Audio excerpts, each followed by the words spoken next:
ఎవరైనా మిమ్మల్ని నిలబెట్టి నీవు నమ్మిన దేవుడిని కూర్చున్నానికి మాటలు చెప్పమ్మా అని అన్నారనుకో, ఏం చెప్పగలవు?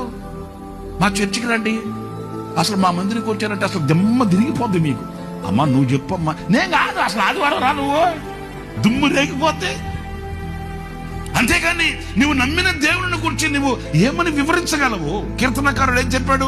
త్వరగా వ్రాయు అని కలము వలె నా ప్రియుని గురించి నేను ప్రకటిస్తాను. ఒక దివ్యమైన సంగతితో నా హృదయము, ఒక దివ్యమైన సంగతి అసలు నీ హృదయంలో ఉంటే కదా నీ పెదాలు మాట్లాడతాయి. ఇప్పుడు ఒక దివ్యమైన సమాచారం, ఒక దివ్యమైన సందేశం, ఒక దివ్యమైన ఆ శుభవర్తమానం నీ గుండెల్లో ఉంటే మిమ్మల్ని ప్రోత్సహించే వాళ్ళు ఎంతో మంది ఉన్నా ఆ ప్రోత్సాహానికి తగినట్లుగా ఆ ఫలములు అందించగలుగుతావు. అసలు గుండెల్లో లేకపోతే ఎంత ప్రోత్సాహం ఇచ్చినా ఏముందో చెప్పండి.